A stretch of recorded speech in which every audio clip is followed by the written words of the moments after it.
প্রিয় দর্শক, স্বাগত জানাচ্ছি সারাদিনের সংবাদে প্রতিদিনের আয়োজন রাত 11টার শীর্ষ সংবাদে। সারা বিশ্বের গুরুত্বপূর্ণ সব সংবাদের শিরোনাম জেনে নিন শুরুতেই। পাকিস্তানের সেনাপ্রধানের হুঁশিয়ারি, ভারতের দাদাগিরি মানব না, আনি আমাদের রেড লাইন। অন্যদিকে প্রায় 1100 অবৈধ ভারতীয়কে ফেরত পাঠিয়েছে যুক্তরাষ্ট্র। সব দল নয়, শুধু একটি দল ডিসেম্বরে নির্বাচন চাইছে বললেন প্রধান উপদেষ্টা। অন্যদিকে মির্জা আব্বাস বলেন একটি লোক নির্বাচন চান না, সেটা হচ্ছে ডক্টর ইউনূস। চাঁদাবাজির দায়ে সেনাবাহিনীর হাতে এনসিপি নেতা আটক। যুদ্ধবিরতিতে সায় দিয়েছে ইসরায়েল, হামাসের সিদ্ধান্তের অপেক্ষা। অন্যদিকে ফের ইসরায়েলি বিমানবন্দরে হুতি ক্ষেপণাস্ত্র হামলা। নাইজেরিয়ায় প্রবল বৃষ্টি ও বন্যায় 36 জনের প্রাণহানি। অন্যদিকে পাকিস্তানের সেনা অভিযানে 12 ভারতীয় মদতপুষ্ট সন্ত্রাসী নিহত।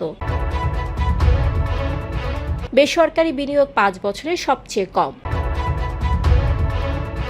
বাংলাদেশের উন্নয়নে জাপানের $106 কোটি সহায়তা।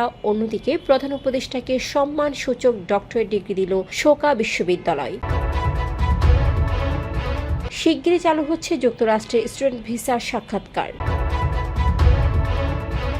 উপকূলবাসীর 4,86,00,000 টাকার স্বপ্নের প্রকল্প সমুদ্রের গর্ভে বিলীন। অন্যদিকে সাগরের উত্তাল ঢেউয়ে নিয়ন্ত্রণ হারিয়ে উপকূলে উঠে গেল 4টি জাহাজ। চট্টগ্রামের হাটহাজারীর হালদা নদীতে ডিম ছেড়েছে মা মাছ। দর্শক, শুনছিলেন সংবাদ শিরোনাম, এবারেই বিস্তারিত। ফ্যাশন ব্র্যান্ড মানে আর্ট। দক্ষিণ এশিয়ায় ভারতের দাদাগিরি মেনে নেবে না বলে হুঁশিয়ারি দিয়েছেন পাকিস্তানের ফিল্ড মার্শাল সৈয়দ অসীম মনির। শুক্রবার পাকিস্তানের দৈনিক দ্য এক্সপ্রেস ট্রিবিউন এ সংক্রান্ত প্রতিবেদন প্রকাশ করে। অসীম মনির বলেন, যুদ্ধবিরতি সত্ত্বেও পাকিস্তান সার্বভৌমত্বে কোনো আপোষ করবে না। এদিকে যুক্তরাষ্ট্র থেকে চলতি বছর জানুয়ারি থেকে এখন পর্যন্ত 1000-এর বেশি ভারতীয় নিজ দেশে ফিরেছেন বা ফেরত পাঠানো হয়েছে বলে জানিয়েছে ভারতের পররাষ্ট্র মন্ত্রণালয়। মুখপাত্র রণধীর জয়সওয়াল জানান, এর মধ্যে প্রায় 62% ফিরেছেন বাণিজ্যিক বিমানে। দেশের সব দল নয়, একটি নির্দিষ্ট দল ডিসেম্বরে নির্বাচন চাইছে বলে মন্তব্য করেছেন অন্তর্বর্তী সরকারের প্রধান উপদেষ্টা অধ্যাপক ডক্টর মোহাম্মদ ইউনূস। বৃহস্পতিবার জাপানে নিক্কেই ফোরামে ফিউচার অব এশিয়া শীর্ষক এক অনুষ্ঠানে বাংলাদেশের নির্বাচন নিয়ে প্রশ্ন করলে এ মন্তব্য করেন ডক্টর ইউনূস। অন্যদিকে একটি দল নির্বাচন চায় না বলে মন্তব্য করেছেন বিএনপি স্থায়ী কমিটির সদস্য মির্জা আব্বাস। তিনি বলেছেন, বিদেশে বসে ডক্টর ইউনূস বলেছেন একটি দল নির্বাচন চায়, আমরা বলতে চাই একটি লোক নির্বাচন চান না। তিনি হচ্ছেন ডক্টর মোহাম্মদ ইউনূস। উনি নির্বাচন চান না। শুক্রবার শহীদ রাষ্ট্রপতি জিয়াউর রহমানের 44তম শাহাদত বার্ষিকীতে তার সমাধিতে শ্রদ্ধা নিবেদন শেষে তিনি এসব কথা বলেন। দিনাজপুরের পার্বতীপুরে ট্রাক থেকে চাঁদাবাজির সময় সেনাবাহিনীর হাতে আটক হয়েছেন জাতীয় নাগরিক পার্টির এনসিপি নেতা তারিকুল ইসলাম। বৃহস্পতিবার রাতে মিঠাপুকুর ফুলবাড়ি রোডে এ ঘটনা ঘটে। পরে তাকে পার্বতীপুর মডেল থানায় হস্তান্তর করা হয় বলে নিশ্চিত করেছেন থানার ওসি আব্দুল্লাহ আল মামুন। যুক্তরাষ্ট্রের প্রস্তাবিত 60 দিনের যুদ্ধবিরতি চুক্তিতে ইসরায়েল স্বাক্ষর করেছে। এখন হামাসের সিদ্ধান্তের অপেক্ষায় বিশ্ব। চুক্তি অনুযায়ী ইসরায়েল 125 ফিলিস্তিনি বন্দী মুক্তি ও 180 জনের মরদেহ ফেরত দেবে। হামাস স্বাক্ষর করলেই গাজায় ত্রাণ পৌঁছাবে বলে জানান হোয়াইট হাউসের মুখপাত্র ক্যারোলিন লিয়াভিট। এদিকে গাজায় আগ্রাসনের জবাবে ইসরায়েলের বেন গুরিয়ন বিমানবন্দরে হাইপারসনিক ক্ষেপণাস্ত্র ছুড়েছে ইয়েমেনি হুতি আন্দোলন। হুতি বাহিনীর মুখপাত্র ইয়াহিয়া শারি বলেন, গাজার অবরোধ না ওঠা পর্যন্ত প্রতিরোধ অব্যাহত থাকবে এবং ইয়েমেন আক্রমণ হলে পাল্টা প্রতিশোধ নেওয়া হবে।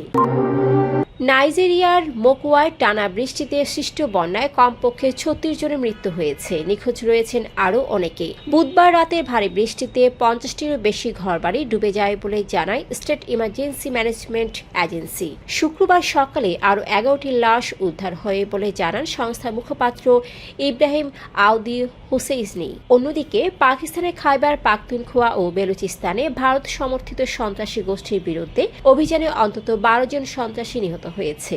অভিযানে পাকিস্তান সেনাবাহিনীর 4 সদস্য শাহাদাত বরণ করেন। বৃহস্পতিবার রাতে এক বিবৃতিতে আইএসপিআর জানায়, উত্তর ওয়াজিরিস্তান ও চিত্রালের সেনা চৌকিতে হামলার চেষ্টা প্রতিহত করে 6 সন্ত্রাসীকে হত্যা করা হয়।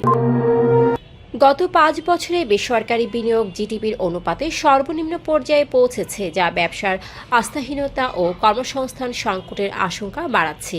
বাংলাদেশ পরিসংখ্যান ব্যুরো সাময়িক তথ্য অনুযায়ী 2023-24 অর্থ বছরে এটি দাঁড়িয়েছে জিডিপির 22.48%, যেখানে আগের বছর ছিল 23.96%। করোনা মহামারীর সময় পর এটি সর্বনিম্ন হার। বাংলাদেশ চেম্বার অফ ইন্ডাস্ট্রিজের সভাপতি আনোয়ারুল আলম চৌধুরী পারভেজ বলেন, এটি কেবল পরিসংখ্যান নয়, বিনিয়োগ পরিবেশের প্রতি আস্থার অভাবের প্রতিফলন। বাংলাদেশকে বাজেট সহায়তা হিসেবে $106.30 লাখ দেবে জাপান। শুক্রবার টোকিওতে এ সংক্রান্ত 3টি চুক্তি সই হয়েছে। এর মধ্যে $64.10 লাখ ব্যয় হবে Joydebpur Ishwardi dual gauge double lane rail প্রকল্পে। অর্থনৈতিক সংস্কার ও জলবায়ু স্থিতিশীলতায় $41.80 লাখ এবং মানব উন্নয়ন বৃত্তিতে অনুদান হিসেবে $42 লাখ বরাদ্দ থাকবে। অন্যদিকে শোকা বিশ্ববিদ্যালয় থেকে সামাজিক উদ্ভাবন ও বৈশ্বিক উন্নয়নে অবদানের জন্য সম্মানসূচক ডক্টরেট ডিগ্রি পেয়েছেন ডক্টর মোহাম্মদ ইউনুস। অনুষ্ঠানে তিনি বক্তব্য দেন, সভাপতিত্ব করেন বিশ্ববিদ্যালয়ের প্রেসিডেন্ট সুজুকি। যুক্তরাষ্ট্রের সাময়িকভাবে স্থগিত হওয়া শিক্ষার্থী ভিসার সাক্ষাৎকার প্রক্রিয়া খুব শিগগিরই পুনরায় শুরু হবে বলে জানিয়েছে মার্কিন পররাষ্ট্র দপ্তর। মুখপাত্র ট্যামি ব্রুস জানান, বিলম্ব অস্থায়ী এবং যে কোনো সময় স্বাভাবিক কার্যক্রম শুরু হতে পারে। আবেদনকারীদের অনলাইনে সাক্ষাৎকারের স্লট নিয়মিত পর্যবেক্ষণের অনুরোধ জানানো হয়। এর আগে মঙ্গলবার মার্কিন পররাষ্ট্রমন্ত্রী মার্কো রুবিও সব কূটনৈতিক মিশনে শিক্ষার্থী ভিসার সাক্ষাৎকার সাময়িক স্থগিত রাখার নির্দেশ দেন। উদ্দেশ্য ছিল আবেদনকারীদের সামাজিক যোগাযোগ মাধ্যমে কর্মকাণ্ড ঘনিষ্ঠভাবে পর্যবেক্ষণ করা। পটুয়াখালীর কুয়াকাটায় $4.86 লাখ নির্মিত নান্দনিক মেরিন ড্রাইভ ও সবুজ বেষ্টনী ঢেউয়ের কারণে উদ্বোধনের আগে ক্ষতিগ্রস্ত হয়েছে।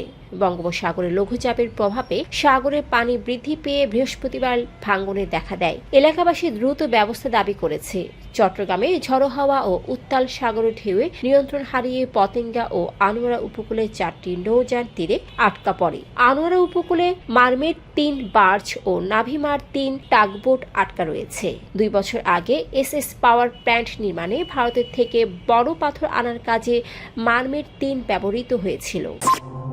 চট্টগ্রামের হালদা নদীতে কার্প জাতীয় মাছ বৃহস্পতিবার রাত 2টার দিকে 8 থেকে 10টি স্থানে ডিম ছাড়ে। পানি স্বাভাবিকের চেয়ে 5 থেকে 7 ফুট বেশি থাকায় ডিম সংগ্রহে সমস্যা হয়েছে। রাতে কয়েকশো নৌকায় 2 থেকে 5 বালতি ডিম সংগৃহীত হয়েছে।